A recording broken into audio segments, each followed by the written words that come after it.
that is what districts want. So we are recording. I want to make that clear.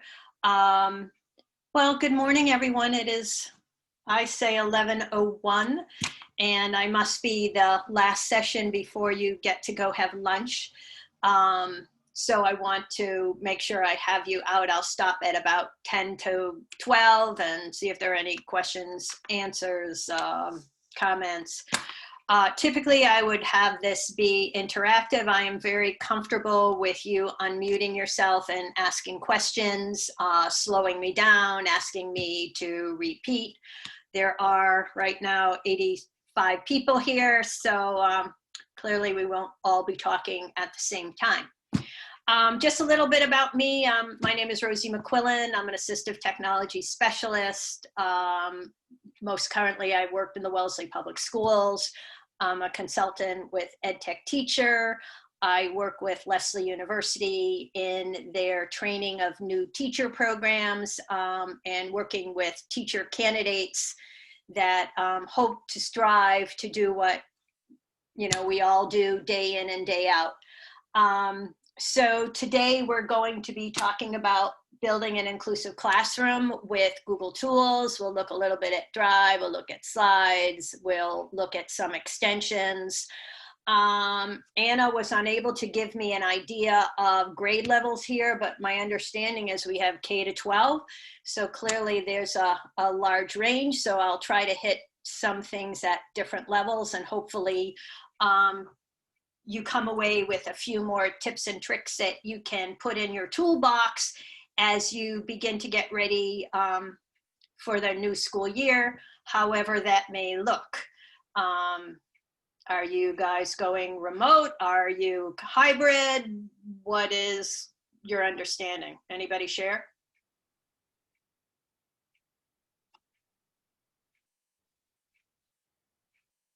Okay. It's remote right now. Thank you. All right, so let's dig in. So I'm gonna share my screen. I have slides with video. We'll go in and out of the slides and actually just do some work. If you're comfortable adding tabs and working with two screens, there are some things that you may wanna try.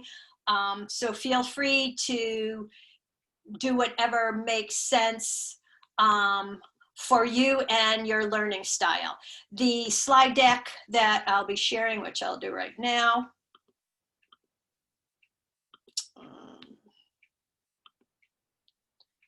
Everybody see a slide deck? Somebody in that first row, somebody give me a thumbs up. Yes, okay, great. So building inclusive classrooms, if you need to, after this, get in touch with me. I'm really good about responding to people. Just tell me I was in Triton building inclusive classrooms. Can you tell me more about this, etc. If you want a copy, here is the bit.ly for the slides. I believe Anna will be posting it maybe in a site or something that you have, so you can refer back to this. As I said there, I tried to build slides that encompass what we'll talk about, UDL. So there's text, there's images, there's video, there's audio, hopefully to tap into whatever learning style you have, because that's what we face every day in our classrooms. So universal design for learning, not a new concept. I am absolutely sure it's something that you hear all the time. What is it? It's a curriculum approach. It looks at the what, why, and how of learning. The UDL, I always say, is the big umbrella. It's how do we create an environment, an activity, a curriculum that removes the barriers from the get-go. It's how do we strive to eliminate the obstacles that our kiddos will face right from the beginning. And I like Google because it has multiple tools or ways for kids and ourselves to represent information, for students and ourselves to express our learning, and hopefully to keep us and keep our students more engaged, especially in this day and age of remote learning. So it ensures full access for all. And so we'll look at how Google has made a conscious effort to truly allow students to do this. So the goal is, reducing barriers, as we just said. And then we'll look at differentiation. If you see UDL as the umbrella and getting more granular, we're going to look at differentiation and look at specific Google apps that can meet the needs of a wide range of learners without having to use multiple tools. And how can we flex what's actually built into some of these Google apps that allow for students voice and choice and allow them to be more participatory and access the strengths that they bring to the table. You're going to see me looking at different screens. I have all sorts of computers so I can sort of see what you're doing. So my goal here is not about giving students more tools for their toolbox, but it's about teaching them to make the best use of the tools they currently have. Especially in remote learning, it's not about, can I use 6 different tools? Can I use Flipgrid? Can I use Seesaw? Can I use Google Classroom? Can I use this? But are there a small cohort of tools that can be used with a wide range of learners that can meet the needs of the students we see daily? So this is where we're going to begin. And we're going to begin with Google Drive. So I'm going to get out of here and I'm going to bring you right into my Drive, as ugly as it is. So this is where it all begins. What can we do in Google Drive to make it visually accessible? I always talk about how many clicks does it take for a kid to get to what they need to use. So how many times do they have to right click or search to get to a specific file or a folder or a document that's within their Drive? So when you start to begin to think of Google tools, how does your Drive look? How is your Drive organized? How many of you have spent time in teaching your students to really flex the use of the Drive and to either color code the folders, add emojis for our youngest learners, so kids can find what they need quickly? So you can see that my folders, at least at the top, are color coded. And that's one way of giving your students some visual access to finding things quickly. So if I right click on this blended learning, I have the option to rename the folder, but I also have the option to change the color. So if I change the color, and as teachers in buildings or subject areas in middle school and high school, if we develop a color scheme that can be used for kids and follow kids throughout their career, it's really helpful for very quickly for me to look at my Drive and say, okay, I know that something coming up, maybe homework is red, maybe English language arts is a green folder. So I can quickly look at the folder structure within my Drive to determine what I need. The other option within Drive is to change the view. I was in a list view. So I'm in a Right now I'm in list view. So do you see that this puts more white space between the folders? So it allows me to visually scan from left to right, but allowing more visual or white space between the folders to help me make that visual sweep from left to right. So that's one option of customizing the workspace for students within Drive. The other thing for students is what's called the priority drive, or the priority workspace. And it's just that. It prioritizes what your students are working on most frequently. And you can see that the minute I hit priority on the left-hand side here, it's above my Drive. If you don't see it in your domain, it's something that may need to be turned on from your instructional technology, department, but it becomes a really great strategy for students. It shows me what I've opened most recently in my Drive, but this is where the power is, and it's called a workspace. And what I can do is create a workspace. It allows you to prioritize files that you're currently working on without having to search the Drive. So if I create a workspace, I can name this, and so I'm going to create this workspace, and it immediately opens my Drive, and it quickly starts to look at files that have that word differentiation, or maybe has that as some kind of topic within that Drive. Because what do we have at our fingertips in Google Drive? We have the most powerful search engine. So being able to take all the contents of your Drive, and mine is 56 gigabytes of storage used here, and sift through the files and folders that I have. So I'm going to add that. So I'm select it, and I can say add selected files. So it's going to add that. It says right here under my differentiation workspace, I have one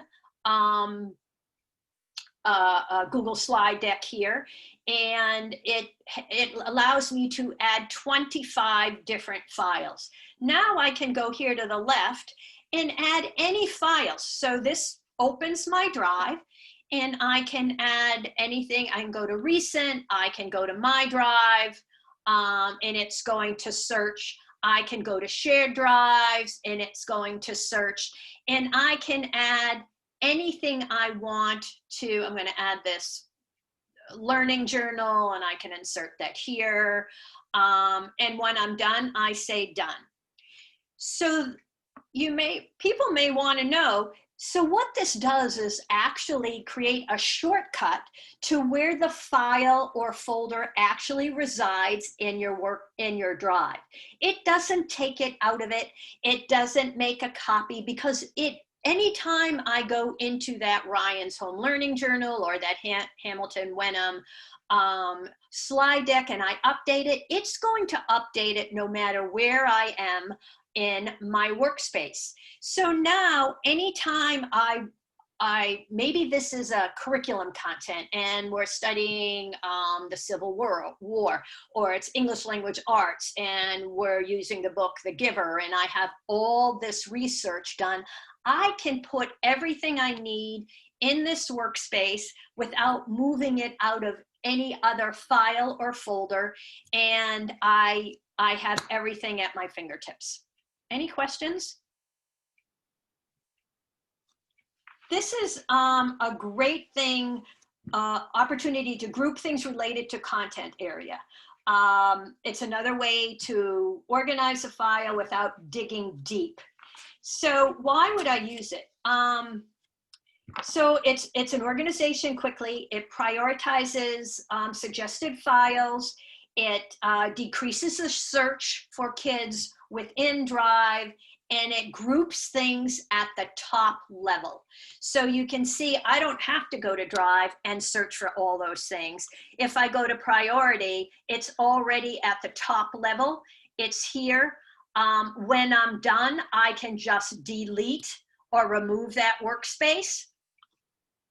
And all those files and folders go back to where they typically reside, but I don't need that clogging up my priority drive, and I can create another workspace on something else I'm doing. This could be a workspace based on homework, where all the homework assignments, instead of looking within Drive, all reside there. So think of it as a shortcut, a way to organize quickly, and for students to have everything at that top layer. Okay, so that's one thing that I love in Drive. The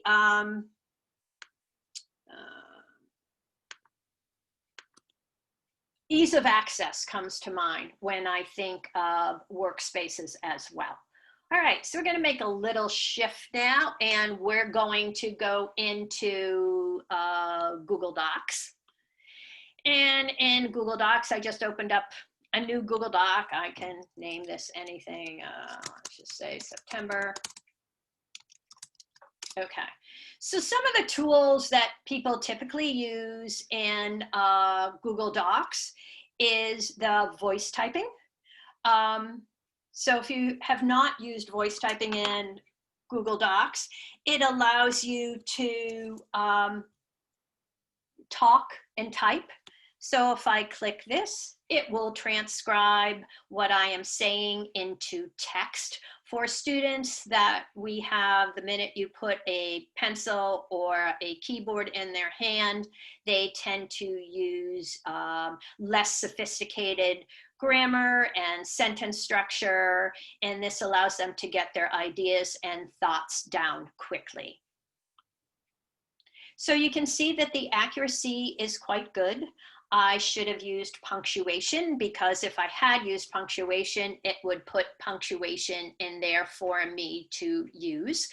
If I come up here in my microphone here, I have the option for various languages, but I want to be clear, this will not translate the language. But if you were speaking French, or if you were speaking Spanish, it would put those designated accents in for into your writing.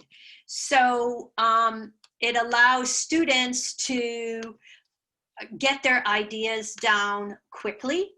It transcribes easily. It reduces spelling errors. It encourages development of thought, decreases students' ability to add simple words, and it will keep accepting speech until it is turned off. So I love for kids to use this where the writing really gets in the way. The actual physical writing is difficult for them. In this way, they can get their thoughts down quickly. While we're in Google Slides, Google Docs here, for some of our students, the background color of the page is also problematic. So if I go to File and I say Page Setup, here I can change the page color to maybe a light yellow, because for our students that have dyslexia, a lighter color, not white, is often a better color choice for kids. Gray, a light gray can be less reflective than white, making it easier on the eyes. And darker backgrounds with white text can sometimes be easier for students to read as well, because we do want that color contrast for them. Okay, so I'm gonna come up here to tools, and we all know spelling and grammar is such a huge thing for our kids, and the built-in features of spelling suggestions and grammar suggestions are key for helping our students to create more sophisticated writing. But for some students, the actual, if I go back to my writing and I see I have underlines for that they're going to make suggestions here for me, you know, what would they suggest, and say, did you mean staying? For some students, the actual seeing of either the red underline or blue underline, it stops them in the writing process. It actually stops them dead in their tracks. So for a lot of students, you may want to suggest that they turn it off at least initially. And when they're done with their document, that they actually then go back in and review the spelling and grammar suggestions once they get their ideas down the way they want them. So those are a couple of things, but I also want to show you, we often have, I'm just going to get rid of this text. We often have students that they maybe have a worksheet and they can't read it. They can't decipher it. So we can actually have them go into Drive. I'm going to look for a worksheet.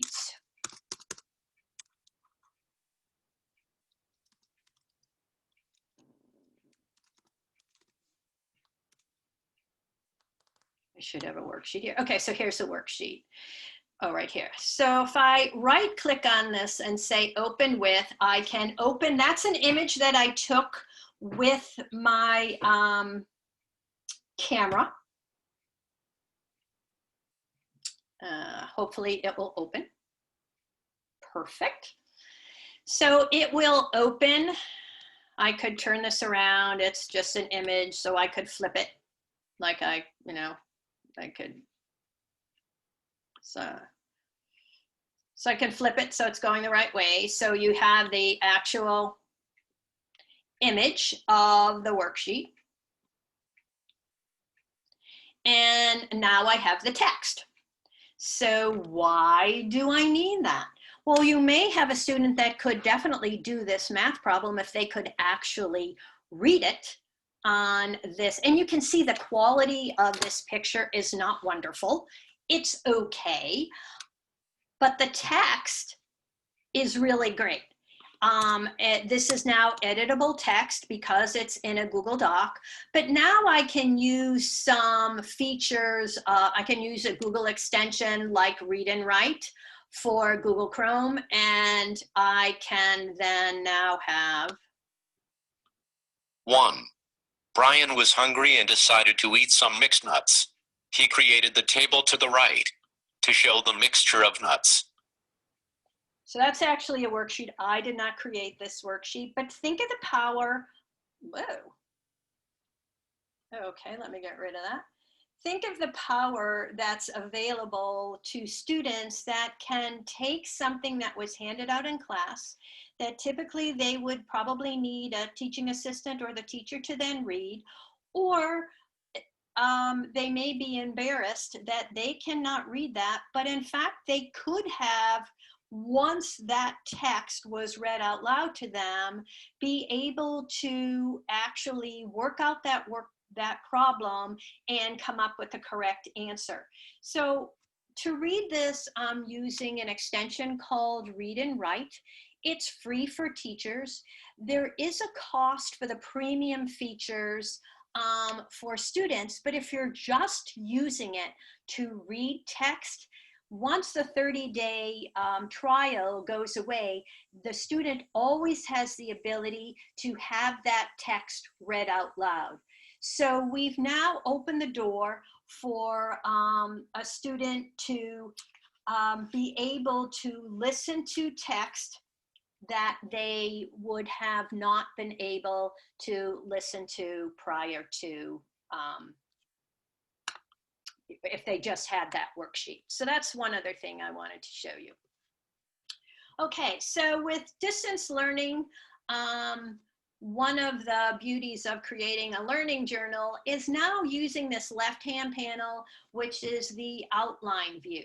So at any point in time, I can just take a Google Doc, this is a standard Google Doc, and just change the text from normal text to, I'm gonna just add something here. So today is, if I wanna say week 4 of remote learning, and I make that the heading, you can see that that's the heading. And now if this is today, actually we would be up here. So I'm gonna say Wednesday,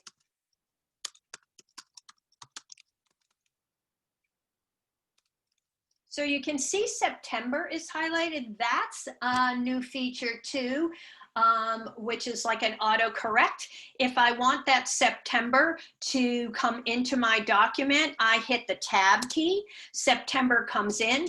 I can now write the date. And if I want that to be a heading, so it's clickable and searchable, I would highlight that heading and I would say, I'm going to call that heading 2. And you can see here that week 3 I have as the main heading 1.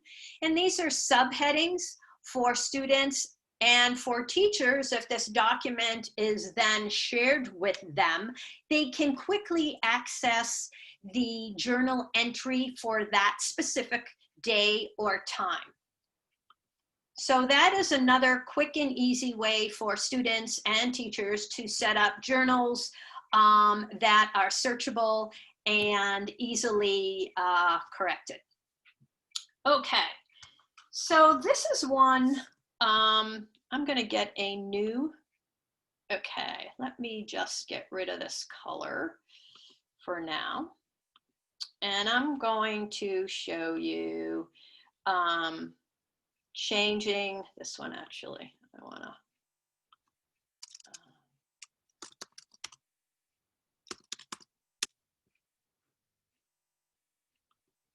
okay.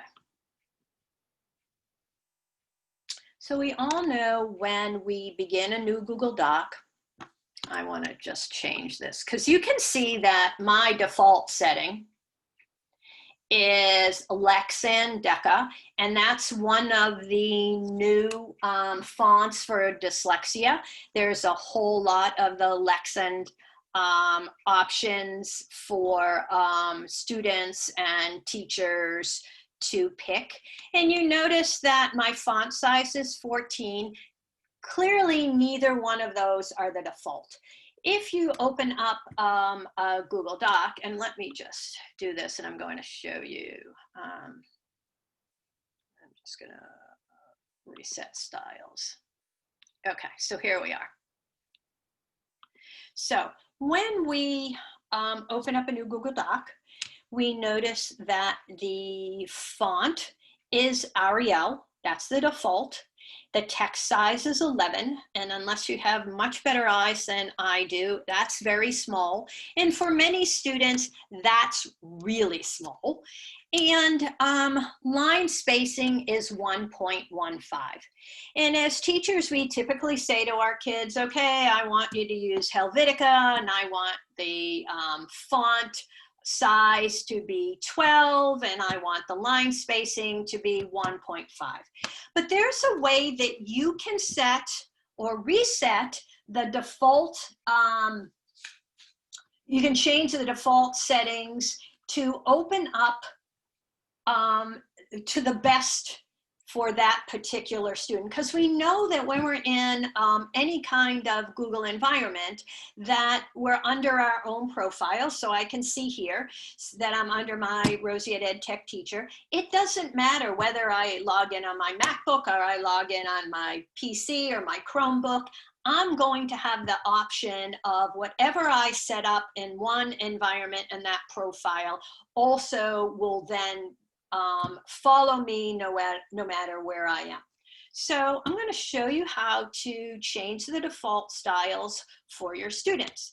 So if I go to Format and Paragraph Styles, and I go to Normal Text, okay? So the first thing I'm going to do is I'm going to change Arial to this Lexan Terra. I'm going to, so select how you would want to customize this. And I would definitely do this with my students because we want them to be comfortable, because they don't take the time to do this. And for some students, it really makes a huge difference in readability. It makes a difference in visual tracking, and grammar and spelling. So I know, okay, I'm changing the font, I'm changing the font size, and now I'm going to change the line spacing to 1.5. All right, so I know that's what I want. Those are my personal preferences. So I go to format and I say paragraph styles, normal text, and I'm gonna say update normal text to match, okay? That's phase one. So now I've updated what I will consider my normal text. So if I go back into format, now I want to make sure it's going to hold. I'm going to come down here to options, and I'm going to say use or save as my default. So save as my default settings. Okay, so my default styles have been saved. And now if I open a new Google Doc, so let's hope it's not going to make a liar of me here. And I go here and I open a new Google Doc.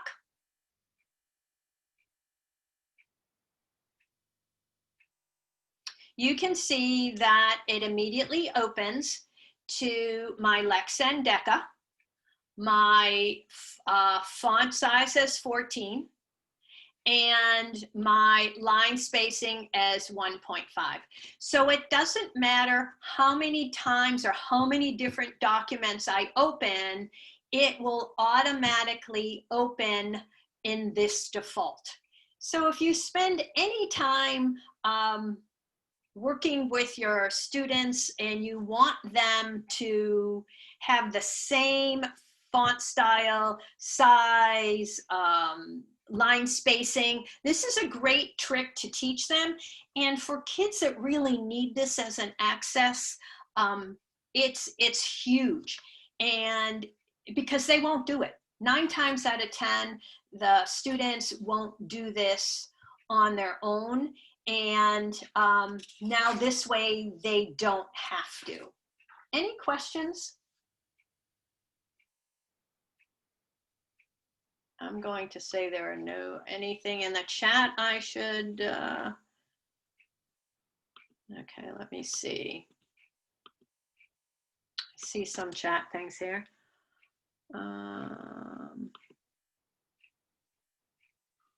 Okay, someone's, people having trouble hearing me? Okay. No. Yeah. No? Okay, great. All right, so a few things in Google Docs. The other thing is about Google Docs, if you have students that, or parents that need things translated, anything you have here, you can come up and translate the document. So I can take that whole document, I can choose the language. I don't speak another language, unfortunately, but let me just, you can see you have this huge array of languages, so I can take that entire document and translate on the fly. So here it is now translated, and I had the beauty of just really a click away. While I'm in here, I'm also going to show you this little thing. Anybody using the Explore feature? If not, one of the things, as I said, how many clicks does it take for students to find what they need? And clearly when we say, okay, go find an article about this, go find something about this, go find an image, they immediately leave their document that they're doing and they're on the web. And so what happens is they get sidetracked. So I teach students to use the Explore feature. It's down here in the lower right-hand corner. And the Explore feature, quick access. They know this is a learning journal. So everything in my drive that has to do with learning journals comes up. So that's one thing it will do. The other, and it will give me more under quick access. But if I wanted to search, let's just say American Revolution, let's just pretend this was what this is. So I have nothing in my cloud. It will now search the web for me. And I'm just going to get to the bottom of this. So let's just add some space. So if I wanted to use this American Revolution article in Wikipedia, and you see that I have a citation footnote, it will take that article because I want to cite it, because I'm going to actually talk about it and maybe use some resources, and bring the citation right into my document without having to go back to the web, find the article, and now I have it all in one place. So I can also look for images the same way. If I wanted to bring this image in, I could select the plus. Oh, something happened here. All right, let's see if it'll bring it in. So typically it would bring in that image, and it would also give the citation of where that image is from. So let's try something else. Let's see. Okay, so here it is. Here's the image, and here is the citation of where that image came from. So we're teaching great digital citizenship by having our students use correct citation when they're using a variety of images. Okay, so I know this is like a quick overview. The other thing here is version history.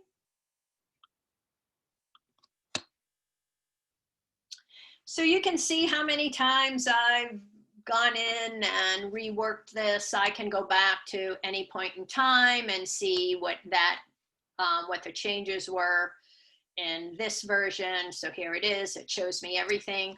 I love to use version history in two ways. I had a student that I've been following for quite some time, and they came in with a very well-written article, piece of writing.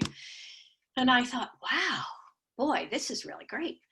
But something was kind of gnawing at me. So I used the version history to look back and realize that, boy, all the work on this particular piece of writing was done way after school hours, and after much exploration and talking to this student, clearly I discovered that they had not written it. Also, this is a great way to look at when you're doing group work and see who's doing what. So when students complain that Ryan didn't do a share, or you suspect that one person has done maybe a little bit more than somebody else, this is a great way to look back. And it's also for that student that spends a whole period writing, and then you look at their written comments, their written work, and you say, why is there nothing there? Because it's that student that starts and stops and starts and stops. So you can go back and see the evolution of that writing over time and see where they got stuck, where did they start to erase, where could I have jumped in to help them. All right, so now we're going to go back here. Let's see. We're going to go into Google Slides. Let's see where I am. I'm looking at time, and clearly I am long-winded. All right, so Google Slides. They can be used for many things. And right now with remote learning, Google Slides is a great way to create choice boards or Bitmoji classrooms, where you can take a larger unit of study and break things down into more manageable chunks using a slide for one particular part of the unit that you're studying, or use a choice board to give your students some voice and choice and to engage them with the content and demonstrate knowledge. So here's an example of one to use in math. If you're into the Bitmoji craze, which seems to have taken over the educational world, the ability to, this is going to take us out, add. Hello and welcome to Unit 1. In this unit, we will explore the various ways government can influence our lives. So now with Google Slides, you have the opportunity to add audio. You can add a video. These all link out to other resources on the web, but everything is one-stop shopping. This links to Google Classroom, so you could have your Bitmoji or your Google choice board where everything is all in one spot. The other thing I like to use Google Slides for is interactive student notebooks. I think it takes everything in one place, fewer files to misplace. I want to go back. So here's one made by a colleague, a friend, all about composting, where they've taken Google Slides, they've embedded a video here, and then created a writing space for the students to respond because every student gets their own copy. That was kind of odd. So what it does is take this unit and break it down into more manageable pieces, and especially with a blended learning environment, which we're all using now, it allows kids their ability to create their own pace, path, environment, time, and personalizes the instruction.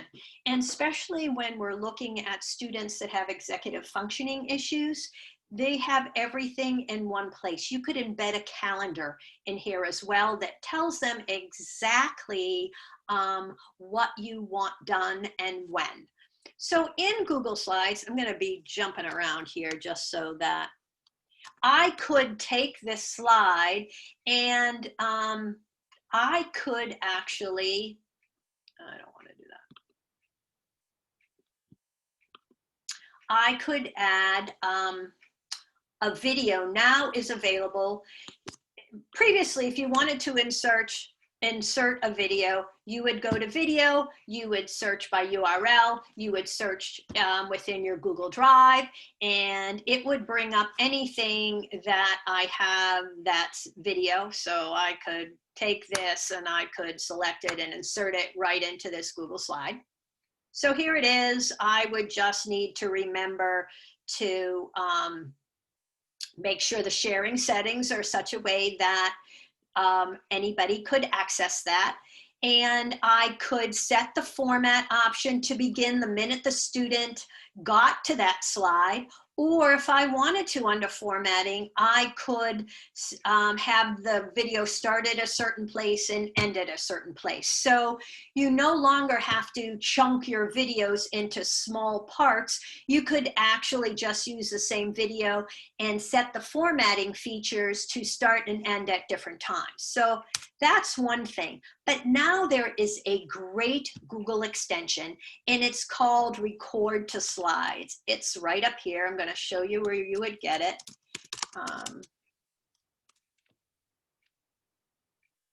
It's a Chrome extension. So I'm at the Chrome Web Store. You can see it says Record to Slides, and it allows you to create a video recording right in Google Slides. It automatically saves to Google Drive, and it allows you to change the settings right within that slide itself. So you can see mine says remove from Chrome. Yours would say add to Chrome, but mine is already there, so I'm not going to do it. So I'm going to go here, and I'm just going to add another slide just so you can see. Okay. All right, so adding video. So I'm here. So up here in my bookmark bar, I have the Record to Slide extension, which we just added. So if I click that extension, Yeah, wrong. It's already there. If you can see here in my toolbar up here, if you have this extension already installed, you now have this little video camera up here. So if I select it, it's not pretty, but there's my front facing camera. So you could actually, I'm thinking many of you are older, but this is, all I have right here, just happen to have it. So I could say, okay, today you're going to need this book. We're going to go to chapter 5. I want you to find evidence. So that's maybe what I want to tell them. So right here, you can see the default is anyone in your domain. You can say anyone, and it's not searchable, because it's within, it's whoever you share this particular slide deck with. So if you're only sharing it with your students, you could say anyone in your domain. But if you have younger students that are going to be working with parents at home, you may want to say anyone. So I'm going to just select anyone, and I'm going to just click this green record button. And you can see it's now turned red, and I'm recording. This could be, good morning, boys and girls. Today is Wednesday, September 9th. And for homework, I want you to do the following. So you get the idea. So it launches on the right. You can listen. Forward button, and you can. So you can determine, I want to use it, I don't want to use it. And when you're done, you say, okay. It takes a few seconds to render. Okay, it wants me to sign in for some crazy reason, but okay. So hopefully that didn't derail us. And okay, so here it is. So here's my video. And you can see that I should not have had to leave. It wanted verification. But now here's the video. Yeah. Okay. So it's formatting, but in a few seconds, this video is done. I haven't had to use Screencastify. I didn't go out and use something else. And now I have video directions. I can show an example. So if you were doing something in science, you could show a science example, a STEM activity, whatever you want. I'm going to stop sharing for a second, take a deep breath. Anybody have any questions? The chat is... Yes, file, version history. Changing default. Yes, students would have to add the read and write extension in order to access it. Yes. The other piece to that read and write extension, as I said, it's free. It also has the ability to comment in a document, and that remains free as well. But both of you need to have read and write. Anything else? No. This is? Okay. No, I was just reading the chat. I could go on for hours, unfortunately. Where are you from? Pardon me? Oh yeah, no, it's not. I'm a teacher and I'm online right now. Okay. Whoever has their microphone on. Okay. So. Okay, thank you so much.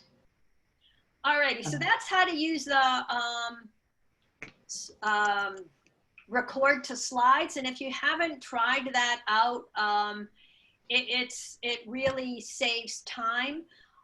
I've probably done a 5-minute video. I don't know if I would go beyond that. I just think the rendering might be a little bit difficult, but I love it to add directions for students quick and easily.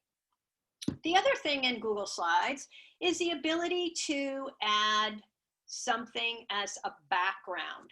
So I'm going to go here. If you're doing any kind of Bitmoji background, or you want to add a graphic organizer for students, I can select the slide I want to add to and say background.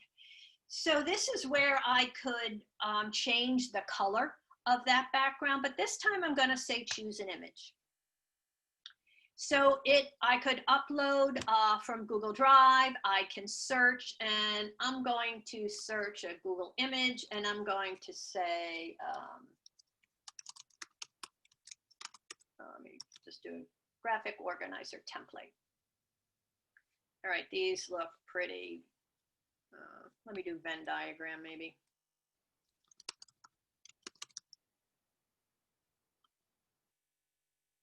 Okay, so I'm going to take this Venn diagram and I'm just going to click on it and it gives me the option to insert. So here it is. So now the one thing I don't love about Google Slides is the fact that if I brought that in any other way, this background would be shifting all over the place. So kids could not get anything in without that shifting. So now if I have a student that it's really hard for them to type or they can't access the keyboard well, or they just talk better than they write, that voice typing feature that we looked at in Google Docs, I can't just use it in slides, but I can use it down here in the speaker notes, and I'll show you how I do that. So I'm going here and I'm going to say voice typing, and I'm going to say, I can separate things into two diagrams and I can add this text where I want it to be added, period. So that made no sense, but then I would take a text box and just create that text box, take that text here, and now I can put it anywhere within my Venn diagram or any kind of other diagram. And because this is editable text, I can highlight it. I can increase the text size. I can move it. And I can now fill out this Venn diagram, or here is another kind of main idea, and use the speaker notes to type in the text that I want to complete the graphic organizer. And then again, I can use that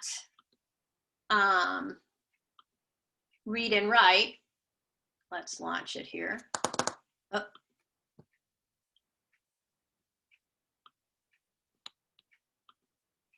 Can use the voice typing in the speaker notes and then bring the text into a text boxes to complete the graphic organizer. So why is that important? We all know that when we work with some students, that editing is really difficult, and it's a skill, and it takes students a long time to edit their work. And I always suggest to students to listen to their text that they've written, because oftentimes they'll pick up grammatical or atypical word order or atypical sentence development auditorily before they can see it visually, because they've worked so hard on creating the text that their mind is reading what they thought they wrote, not in fact what they have written. Okay, also in Google Slides is the I need a quick drink of water here, excuse me. Is the ability to close caption your slides. This is really helpful for our English language learners to be able to see the match between what is being spoken and the text. So in order to do that, I need to be in presentation mode, and I'm hoping you can see this. So if I come down to the bottom here, I have the option. Let me get to the next slide. So I want to kind of, all right. I have the option to begin closed captioning. So I can pick the text position, and I can pick the size of the text, and I can select closed captioning, and this should be captioning what I'm saying, and I'm wondering if the screen recording is, there we go. I'm wondering if the screen recording was interfering with this, but apparently it was not. So you can see that everything that I am saying during my presentation is being closed captioned without me having to take this presentation and later add captions to it for students that may need it, period. So it didn't like my period there, but. So that's a quick way to caption. And if you are using any kind of, I mean, I'm recording this presentation, so it would in fact pick up that captioning that students could then watch later on. I'm looking, we have 4 minutes. So let me see where I want to go. Okay, I'm going to show you one of my favorite extensions. Okay, so we all assign things on the web. And for many of our students, when we go to the web, they have very little support. But we know that maybe their decoding ability is at one level, but their comprehension is much higher. So this is another extension, and it's called the Immersive Reader for Chrome. And it's all in these slides. So any of you working in the Microsoft world, Immersive Reader has been around for a while. It's also built into Flipgrid, and it's built into the website Wonderopolis. And it really is a game changer. So I'm going to go to Science News for students. And I'm just going to pick a topic. And this might be something, this to me kind of reminds me if anyone's using Newsella or Tween Tribune, where in those sites you can change the Lexile level. But sometimes there are articles that you have that you want to be able to assign to every student in your room, but you know that there's going to be a group of students that can't read it. So here's the article, and I'm going to just copy this first. I'm going to highlight this first paragraph, and I'm going to just right click on it and say, help me read this. So this help me read this launches that Immersive Reader extension, and it brings it into a new window. I don't need the tips. So what it now does. Locusts are usually harmless loners, but in a mass, they become plagues. A swarm can contain hundreds of millions of locusts. So it takes that paragraph. It would take much larger text. I can change the vocal speed because we know for a lot of our students that slow is better. I have the option for male and female. I can syllabatize this, but this is where if you had students that could read this in another language, I could translate this entire document on the fly. Now it's in Spanish. Las langostas suelen ser solitarios inofensivos, pero en una masa se The other thing here, let me just change this again and back. Oh, I got 2 seconds here. Here we go. I also have a picture dictionary and I have a regular dictionary. So if I hover here and click, it will read the word. And if I need a picture because I'm working with English language learners or younger students, it will also give me an image. I can change the text size here. I can increase the line spacing, and I can change the theme or colors. So I know that was like a whirlwind of just a few features, but it's 12 o'clock and I want to be respectful of your time.